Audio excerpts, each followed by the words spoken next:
Hello friends, आप सभी का एग्जाम 291 में स्वागत है साथियों। चलिए हम लोग फिर एक नए एपिसोड की ओर बढ़े हैं साथियों। आप लोग देख सकते हैं एपिसोड नंबर आपका 16 नंबर। कितना नंबर है? एपिसोड 16 है। हम लोग 1 से लेके 15 तक आपके प्लेलिस्ट में पड़ा हुआ है, वीडियो अपलोड कर दिया गया साथियों।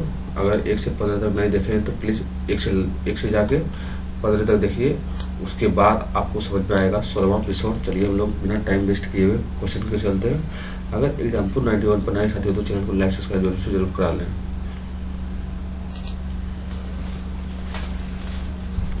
देखिए आपको क्वेश्चन नंबर पढ़ेंगे हम लोग 51 नंबर। कहाँ से पढ़ेंगे?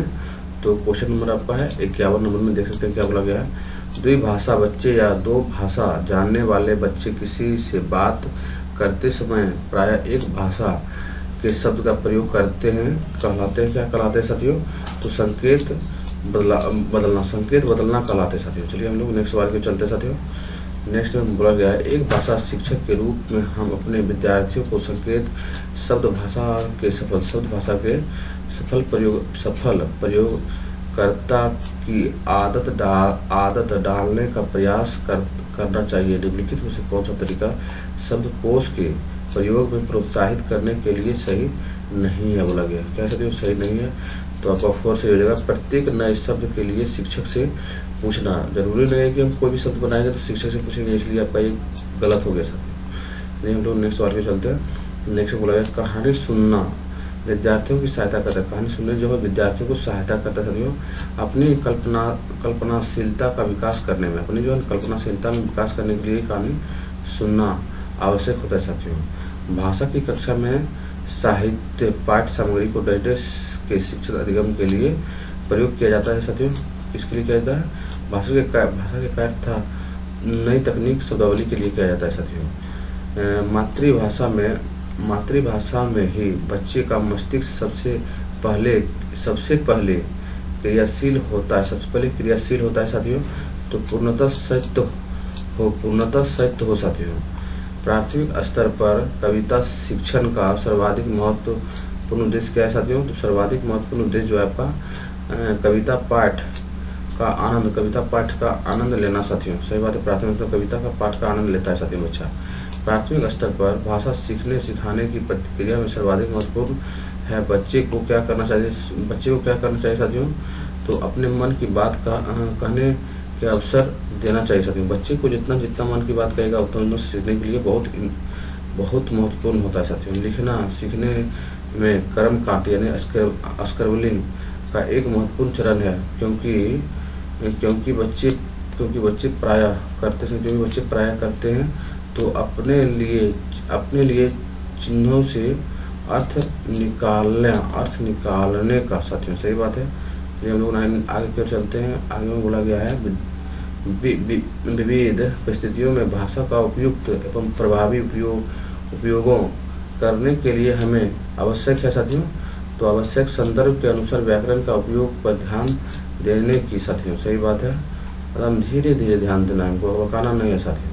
लक्ष्य भाषा के आरंभिक अधिगमकर्ता को किसके अधिक अवसर मिलने चाहिए जिससे कि वह वाक्य विन्यास प्रतिरूपों लय शैली सहज आदि प्रति समझ बना सके साथियों। आपका संकेत भाषा। कौन सा भाषा है साथियों? तो संकेत भाषा होता है साथियों। चलिए हम लोग नेक्स्ट सवाल पे चलते हैं साथियों। नेक्स्ट में देखते हैं क्या बोला गया है। नेक्स्ट में चलिए क्वेश्चन नंबर 61 में बोला गया है साथियों, कौन सा श्रवण किसी सूचना विशेष को जानने या समझने के लिए किया जा सकता है साथियों? तो आपका गहन तीव्र श्रवण है साथियों। चलिए हम लोग नेक्स्ट सवाल पे चलते हैं। किस प्रकार के लेखन में विद्यार्थियों को लेखन के एक पहलू पर अभ्यास के अनेक अवसर दिए जाते हैं, जबकि दूसरा पहलू क्या निर्धारित करता है? नियंत्रण। दूसरा पहलू आपका नियंत्रण निर्धारित करता है साथियों। चलिए हम लोग नेक्स्ट सवाल पे चलते हैं। किस उपागम की एक महत्वपूर्ण विशेषता है जिनमें विद्यार्थियों सामूहिक रूप से या तो दो के जोड़े में या समूह के एक साथ मिलकर समस्या समाधान करता है साथियों, एक साथ मिलकर समस्या समाधान करता है। समग्र भाषा उपयोग क्या साथियों, समग्र भाषा उपागम के साथ किया जाता है साथियों। विद्यार्थियों को विषय वस्तु याद कराने के लिए किसकी मदद ली जाती है साथियों, विद्यार्थियों को विषय वस्तु याद कराने के लिए किसकी मदद ली जाती है, तो आपका ड्रिल एंड प्रैक्टिस का मदद लिया जाता है। तो लिया जाता है साथियों, विद्यार्थियों को विषय वस्तु याद कराने के लिए ड्रिल का प्रयोग किया जाता है। तो किसका, ड्रिल का।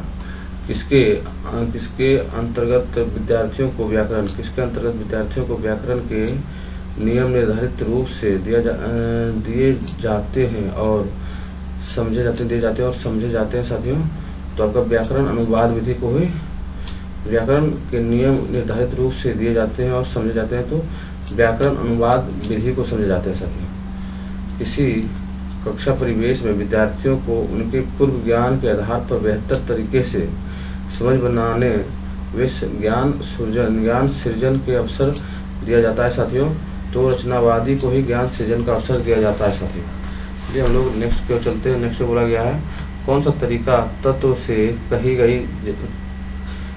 कहीं आगे जाकर अनुमान लगाने की तरीका हो सकता है साथियों। अनुमान लगाना एक्सट्रापोलेशन होता है साथियों। चलिए हम लोग नेक्स्ट वाले में चलते हैं। समग्र विकास से तात्पर्य क्या साथियों, समग्र विकास से तात्पर्य क्या है, तो आपका 4 नंबर सही हो जाएगा। 4 में देखिए बोला गया है, बौद्धिक, मानसिक, शारीरिक, संवेदनात्मक और सामाजिक योग्यताओं का विकास होना ही आपका समग्र विकास से तात्पर्य होता है साथियों। चलिए हम लोग नेक्स्ट सवाल पे चलते हैं। नेक्स्ट बोला गया है, वे कथन क्या कहलाते हैं जिसके माध्यम से यह बताया गया है कि विद्यार्थियों को किस प्रकार का ज्ञान, कौशल और दृष्टिकोण कक्षा में पाठ्यक्रम के अंत तक हासिल कर लेना चाहिए साथियों। अंत तक हासिल कर लेना चाहिए। तो अधिगम प्रतिफल यानी सीखने के प्रतिफल होता है, तो सीखने का प्रतिफल होता है साथियों। चलिए हम लोग नेक्स्ट वाले में चलते हैं। अध्यापक कक्षा में एक बड़ी पुस्तक को ऊंचाई से पकड़े हैं और पूरी कक्षा में उसी पुस्तक से पढ़ती है। पूरी कक्षा में उसी पुस्तक से पढ़ती है। यह जिसका उदाहरण है, क्या हो सकता है साथियों, को समझ पाठ का उदाहरण हो सकता है साथियों। चलिए हम लोग नेक्स्ट सवाल पर चलते हैं। किसके द्वारा विद्यालय तरीकों में 3 माह खेल आधारित मेंडुलम के विकास की अनुशंसा की गई साथियों। तो आपका राष्ट्रीय शिक्षा नीति 2020 को ही बोला गया 3 माह खेल आधारित मेंडुलम का विकास। 3 माह खेल आधारित मेंडुलम का विकास पूछेगा तो आपका 2020 हो जाएगा, राष्ट्रीय शिक्षा नीति 2020 हो जाएगा। चलिए हम लोग नेक्स्ट सवाल पे चलते हैं। कौन सा भाषा के अध्यापन की सहायता से औपचारिक स्थितियों में सीखा जाता है साथियों। औपचारिक स्थितियों में सीखा जाता है, द्विभाषीय सीखा जाता है। क्या सीखा जाता है, द्विभाषीय सीखा जाता है साथियों। श्रीमती शांति कक्षा में कहानी सुना रही है, बच्चे चुपचाप सुन रहे हैं। कहानी सुनने के बाद वह बच्चे से प्रश्न पूछती है। कुछ बच्चे सही उत्तर देते हैं, कुछ गलत उत्तर देते हैं और कुछ चुप रहते हैं।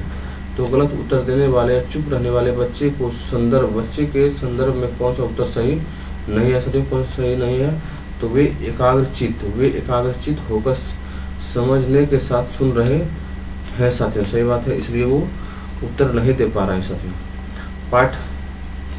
पाठन का कार्य तब पूरा माना जाता है जब हम बोधगम्यता के साथ पाठ्य सामग्री पढ़ते हैं साथियों, तभी माना जाता है, पूरा माना जाता है कार्य पाठन का।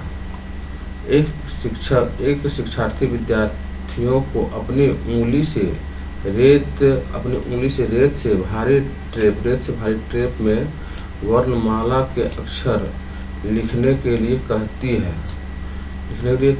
है या कहता है। इस गतिविधि का उद्देश्य क्या हो सकता है, तो उनके सूक्ष्म ज्ञानात्मक कौशल का मजबूत कराना साथियों। चलिए हम लोग नेक्स्ट सवाल को चलते हैं। नेक्स्ट में बोला गया है, प्राथमिक स्तर पर भाषा शिक्षण के उद्देश्य नहीं हो सकता है।